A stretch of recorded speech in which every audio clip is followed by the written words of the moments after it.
अस्सलाम वालेकुम स्टूडेंट्स। आज हमारी HTML सीरीज़ का लेक्चर नंबर 4 है। आज हम डिस्कस करेंगे HTML text formatting tags.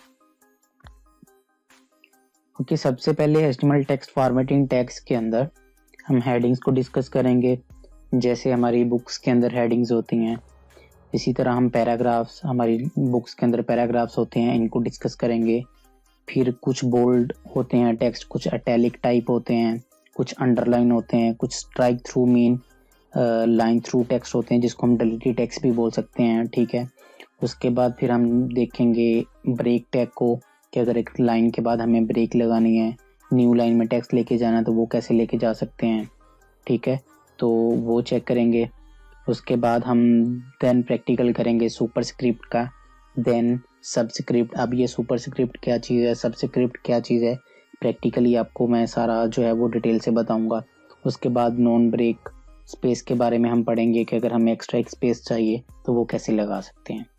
Okay, मैं यहाँ पे ऑलरेडी एक HTML की फाइल बनी पड़ी है, इसको ब्राउज़र के अंदर भी ओपन कर लेता हूँ, जो कि हमारा क्रोम ब्राउज़र या एज ब्राउज़र कोई भी हम यूज़ कर सकते हैं। इसी को हम ओपन कर लेते हैं विजुअल स्टूडियो के अंदर।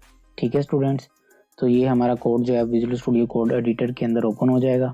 टाइटल ऑलरेडी हम डिस्कस कर चुके हैं, तो टाइटल में अब चेंज कर देता हूँ, टेक्स्ट फॉर्मेटिंग टैग्स। ठीक है जी, ओके। यहाँ पे सबसे पहले हमारे पास आती हैं हेडिंग्स। ठीक है, HTML के अंदर हेडिंग्स क्या होती हैं, वन बाय वन हम डिस्कस करते हैं। सबसे पहले जो मोस्ट इम्पोर्टेंट हेडिंग होती है उसको हम स्टार्ट करते हैं H1 के साथ। ठीक है, फिर हमारा कोई टेक्स्ट आता है, सपोज मैं यहाँ पे लिख देता हूँ माई फर्स्ट। ठीक है, तो उसके बाद आप यहाँ पे लगाएंगे क्लोजिंग टैग। अब इसको मैं सेव करता हूँ Ctrl+S के साथ और ब्राउज़र में जाके चेक करते हैं। यहाँ पे करता हूँ रिफ्रेश, ब्राउज़र रीलोड हुआ तो यहाँ पे मेरा जो है वो टैग भी चेंज हो चुका है, टाइटल भी चेंज हो चुका है, और उसके साथ मेरा यहाँ पे आप देख सकते हैं हेडिंग भी डिस्प्ले हो चुकी है। ठीक है, अब मैं दूसरी हेडिंग को राइट डाउन करता हूँ तो आपको थोड़ा सा डिटेल में हर चीज़ समझ आ जाएगी। ठीक है, तो टोटल हमारे पास जो हेडिंग्स होती हैं वो H1 से लेके H6 तक होती हैं। ठीक है, तो यहाँ पे मैं सबका चेंज कर लेता हूँ। टैग नेम डुप्लीकेट करने के लिए आप Ctrl+D भी यूज़ कर सकते हैं, यहाँ पे Ctrl+C जिस लाइन पे हैं, और देन आप प्रेस करेंगे Ctrl+V, तो वही लाइन जो है वो आपकी डुप्लीकेट हो जाएगी। ये हमारा है H6, H5, H4, H3 and then हमारा H2। ओके, यहाँ पे ये है जी सेकंड, ये है हमारी थर्ड, और ये है हमारी फोर्थ, और ये है हमारी फिफ्थ, और ये है हमारी। ठीक है जी, अब हम करते हैं इसको रीलोड। तो आपके सामने यहाँ पे आप देख सकते हैं सारी हेडिंग जो है वो हमारे पास आ चुकी हैं। तो सबसे पहले जो H1 है मोस्ट इंपॉर्टेंट हेडिंग होती है मोस्टली वेबसाइट के अंदर। अगर मैं आपको यहाँ पे कोई वेबसाइट खोल के दिखाऊँ, सपोज हम W3 स्कूल एक वेबसाइट है, आप लर्निंग के लिए इसको भी यूज़ कर सकते हैं। ठीक है, यहाँ पे डिटेल से जो HTML के टेक्स्ट है सारा पड़ा हुआ है। यहाँ पे अगर आप देखें तो ये वाली जो चीज़ है, ये वाला जो टेक्स्ट है, ये सबसे बड़ा है। ठीक है, उसके बाद अगर हम थोड़ा सा स्क्रॉल करें तो ये टेक्स्ट थोड़ा सा छोटा है उससे। ठीक है, ये उससे भी छोटा है, और ये उससे भी छोटा है। तो इस तरह आपके जो हेडिंग्स के साइज हैं आपकी जो इम्पोर्टेंट की बेस पे आप इसको यूज़ करते हैं। ठीक है, H1 कहाँ पे यूज़ होना है, H2 कहाँ पे यूज़ होना है, H3 कहाँ पे यूज़ होना है। ठीक है, तो ये सारा आप यहाँ पे चेक कर सकते हैं। ये हमारी है बेसिकली सेकंड हेडिंग। ठीक है, इसको हम यहाँ पे रीलोड करते हैं तो ये सेकंड हेडिंग आ गई हमारे पास। ठीक है, तो अब आपको आई थिंक क्लियर हो चुका होगा कि जो H1 है वो कहाँ पे यूज़ होनी है। बिग साइज देती है हमारी जो टेक्स्ट का होता है। जो H6 है वो आपका सबसे छोटे साइज की हेडिंग होती है। इसी तरह फिफ्थ नंबर पे आ जाती है, फोर्थ पे, थर्ड पे और सेकंड पे आपके पास हेडिंग्स आ जाती है। अब हम क्या करते हैं कि उसके बाद यहाँ पे एक पैराग्राफ ऐड करते हैं। तो पैराग्राफ को ऐड करने के लिए आपके पास जो टैग यूज होता है वो P का टैग यूज होता है। ठीक है, P को स्टार्ट करेंगे, P को क्लोज कर देंगे। पैराग्राफ को अगर आप कॉपी करना चाहते हैं तो हमारे पास एक वेबसाइट है जो फ्रीली अवेलेबल है, हम यूज कर सकते हैं, लिप्सम टेक्स्ट।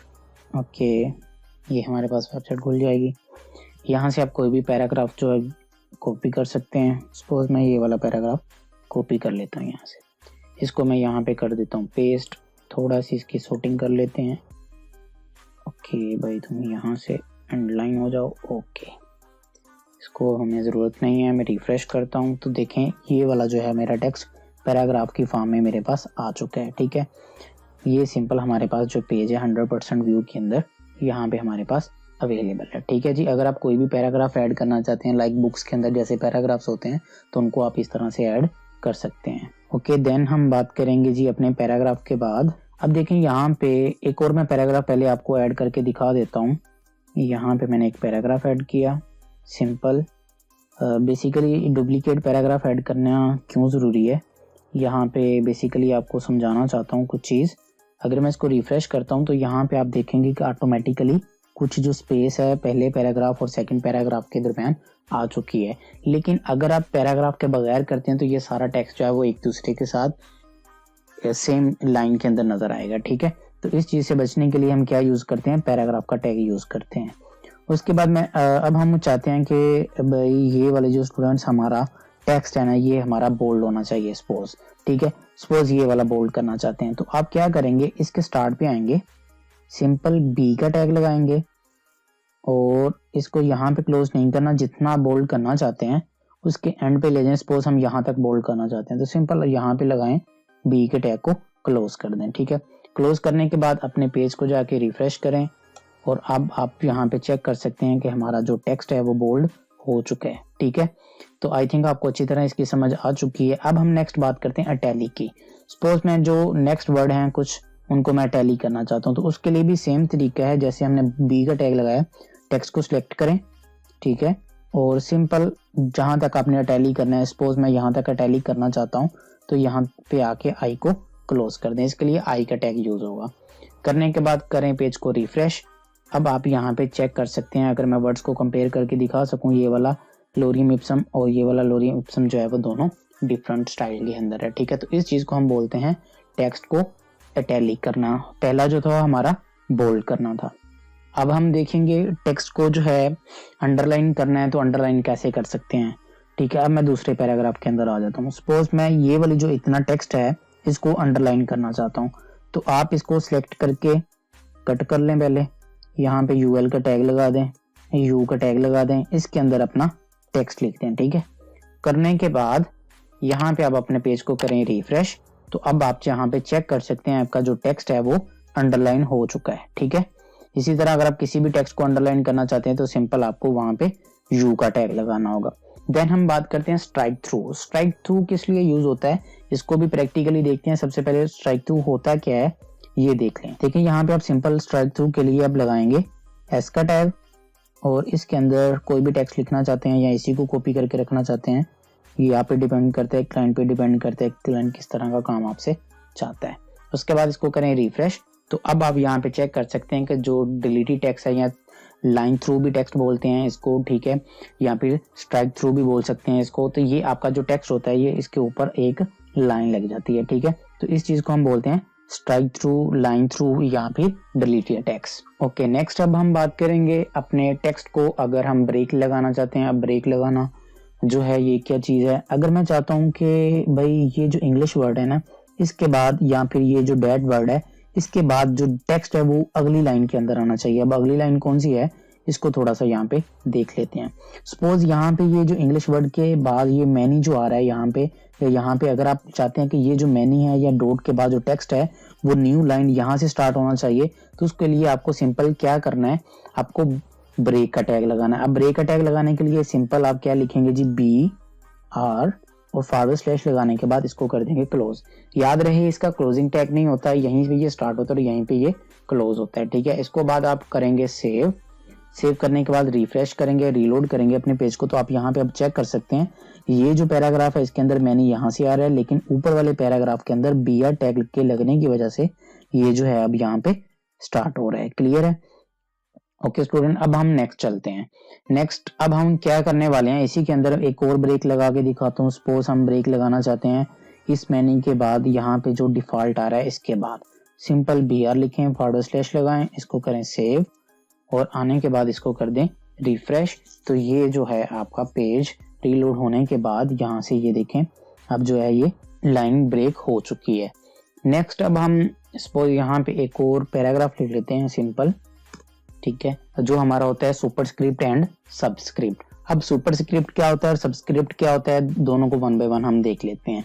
सबसे पहले हम बात करते हैं सुपरस्क्रिप्ट की। अब सुपरस्क्रिप्ट क्या होता है, अगर आपके मैथ के फार्मूलेस पता हो, या सपोज हम कोई क्लास की बात करें, ऐसे लिखा होता है 10th, ठीक है। अगर मैं इसको सेव करके आपको पेज को चेक करवाता हूँ, यहाँ पे थोड़ा सा जूम कर लेते हैं, ये हमारे पास इस तरह से आ रहा है। लेकिन बेसिकली ये जो TH होता है ये थोड़ा सा 0 लिखा हुआ है इसके ऊपर होता है। तो अगर आप चाहते हैं कि ये थोड़ा सा इसके ऊपर आ जाए, तो इसके लिए आपको क्या करना है, सिंपल यहाँ पे आना है, आपको एक टैग लगाना है SUP सुपर स्क्रिप्ट, ये स्टैंड फॉर होता है सुपरस्क्रिप्ट।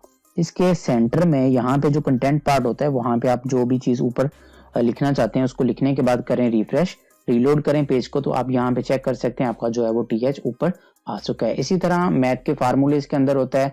सपोज यहाँ पे अब मुझे एक मैथ का फार्मूला लिखना है x²y³, ठीक है।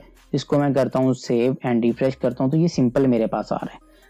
ये देखें, अब यहाँ पे हमारे पास प्रॉब्लम एक ये है कि मैं इसको न्यू लाइन पे लेना चाहता हूँ, तो ये न्यू लाइन पे नहीं जा रहा। तो इसके लिए आप सिंपल यहाँ पे लगा दें एक BR का टैग, ठीक है। BR का टैग लगाने के बाद सेव करें, ये वाला न्यू लाइन के अंदर आ जाएगा, ठीक है। अब इसको आप जो x को स्केयर बनाना चाहते हो, y को क्यूब लिखना चाहते हो, तो सिंपल आपको क्या करना है, यहाँ पे ऑलरेडी प्रैक्टिकल हम कर चुके हैं, यहाँ पे आपको लगाना है सुपरस्क्रिप्ट का टैग और इसको यहाँ से इरेज कर दें। उसके बाद यहाँ पे भी आपको लगाना है सुपरस्क्रिप्ट का अगेन टैग, इसके अंदर क्यूब लिख देता हूँ और यहाँ पे 2 लिख देता हूँ। करने के बाद इसको करते हैं सेव और रिफ्रेश करता हूँ, तो अब आप यहाँ पे चेक कर सकते हैं कि ये वाला जो है वो प्रॉपर फार्मूला बन चुका है, ठीक है। इसी तरह अगर आप इसमें प्लस वगैरह लिखना चाहते हैं तो वो भी आप लिख सकते हैं, कोई मसला नहीं है। यहाँ पे y से हम पहले प्लस लिख देते हैं, ठीक है। तो सिंपल इसको आप अकॉर्डिंग टू रिक्वायरमेंट लिख सकते हैं। अब हम बात करते हैं अपने सबस्क्रिप्ट टैग की। तो यहाँ पे सबस्क्रिप्ट टैग क्या होता है, बेसिकली अगर आप केमिस्ट्री के अंदर आपको पानी का फॉर्मूला लिखने के लिए दिया जाए तो वो कुछ इस तरह से होता है H2O, ठीक है। तो यहाँ पे इसको अब रन करके देख लेते हैं, हमारे पास सिंपल ये इस तरह से आ रहा है, ठीक है।